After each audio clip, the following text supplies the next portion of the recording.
My name is Regina, and I welcome you to my YouTube channel. This will be a movie review from an author's perspective.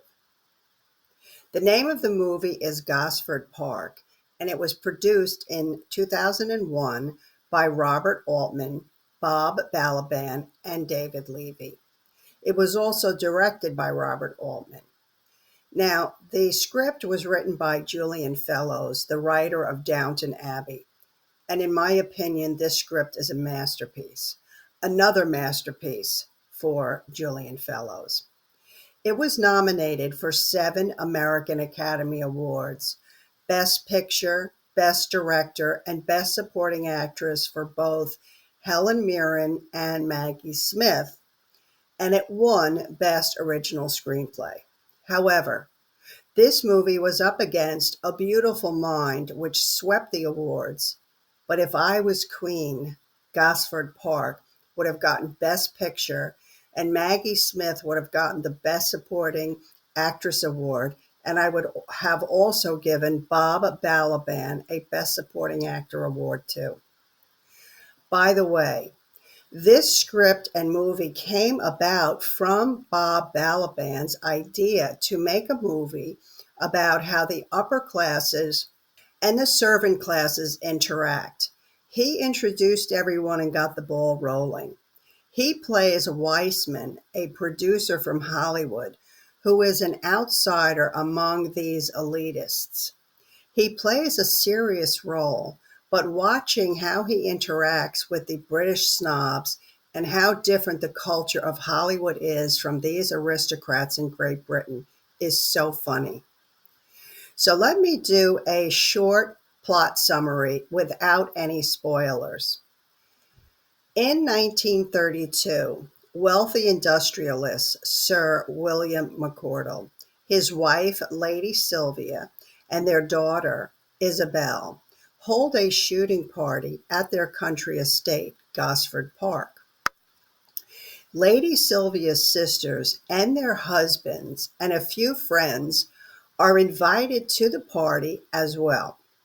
The invitees all show up with their ladies' maids or valets, and the movie gives an insider look at how the division of the classes is handled in a situation like that.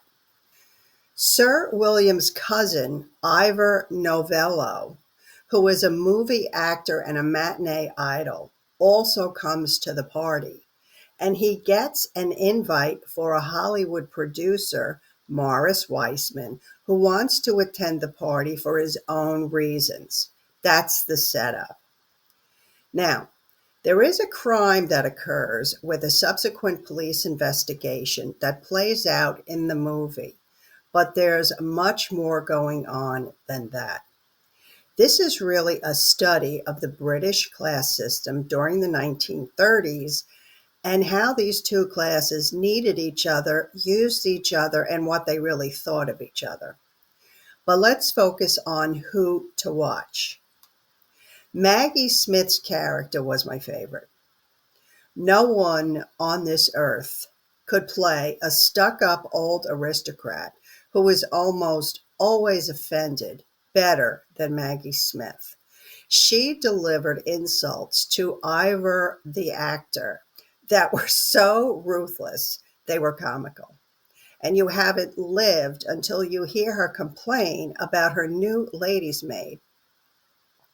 The next character to watch is Bob Balaban as he plays Morris Weissman, the Hollywood producer. The first time I watched this movie, I loved his character. But when I watched the movie a second time, I saw how funny his rendition of this character was. I've seen him in many roles throughout the years, and he's always good. But in this role, he is a riot. Another actor to watch is Jeremy Philip Northam, who plays the actor and singer in the movie. He sings for a time in the movie, and his performance is lovely. But I wouldn't say this movie is a musical. It's interesting to see how the servants view his singing against how the aristocrats view his performance. He sang with only the piano accompanying him, which is not easy, and he sounded wonderful. He's one of these actors who is multi-talented. Of course, Helen Mirren is also a favorite. She is somewhat reserved and subdued in the beginning of the movie, but we see her wide range as an actress by the time that the movie ends, and that's all I'll say about her role. So, what can a writer or author learn from this movie?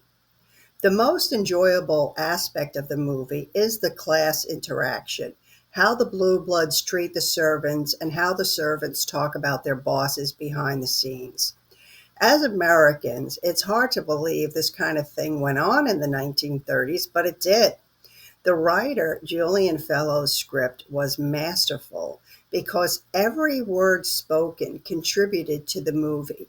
It either drove the plot forward or added something to the worldview of either the socialites or the servants. To be honest, when the movie starts, the family members show up with all the servants, and the first several scenes, there were servants and snobs walking and talking and tossing one liners at each other. So I set the movie speed to 0.75% and put on my closed captions so I could absorb each word. As an author and writer, the script of this movie was so rich. Some of the dialogue moved the story along, and some of it just added to the rich tapestry that was woven, showing the lower class and the upper class. It's a master study in how a subtle line can add so much background information. The theme of the movie was a commentary on society more than a whodunit. Fellows also managed to write serious dialogue for these characters while setting up a very subtle humor behind it. This is why it's important to know who to watch in this movie. This subtlety can be done by only master writers. In fairness to the actors, the movie couldn't have worked without the best of actors. Pay particular attention to the dialogue and lines of Maggie Smith and how she comes off to the viewer. Another area that I would call attention to is foreshadowing and how it is handled in this movie. Two clues are these: watch the conversation around the dinner knives, and also watch for the objects in the background in the shirt washing room. Now let's talk about the atmosphere. The atmosphere was a lesson in itself. The stages were a beautiful manor house owned by a wealthy man. Watch how the script portrays the busyness of the servant class against the boredom and emptiness of the upper class. The mansion rooms where these scenes were shot were beautiful, which always adds to the overall enjoyment of a movie. Each scene was framed, and the actors acted not only with their faces, but with their posture and their bodies too. Now let's talk about costuming. The costuming was top notch. Now, Hollywood has had a lot of problems in the last few years, many ups and downs, but the craftspeople behind the scenes get better and better. Between the costumes of the actors, the mansion furnishings, and even how the dining room table was dressed, it was just fantastic. Let's talk about character development. The roles in this movie didn't call for any deep psychological or moral character arcs, but each actor still hit the mark. They delivered each line and every move with perfection. The Dowager's young new maid deserves an honorable mention. She was new and shy, and she projected this in every line and every move. The acting in this movie was more about projecting a certain character type, and as I've already stated, all of them did a super job. Now let's talk about the language and dialogue. Like I mentioned earlier, the dialogue moves fast. If you will watch this movie for enjoyment purposes only, some of the quick dialogue in the beginning is just, quote, servant talk that has nothing to do with the plot line. So if you have no trouble with British accents and you miss a line or two, it won't ruin the enjoyment of the movie. However, I watch as a writer and love to see and hear every word, so that's why I slowed the speed to watch it the first time. So let's talk about the historical placement. This drama took place between both world wars, so there was a brief reference to this, but I wouldn't say this was a historical picture. The references about the war would probably be lost on younger viewers, but it wouldn't take away from understanding the plot line or even the enjoyment of the movie. Now, let's talk about the tropes. The only tropes I really saw was the normal snootiness that is almost always attributed to rich elites. There's almost an assumption that there's no good people in that class, which of course is not true. You see the blue bloods bossing the servants around a bit. The other trope would be the money bags trope. There's a, quote, rich guy in the room, close quote, and several others who have ulterior motives and want something different from him.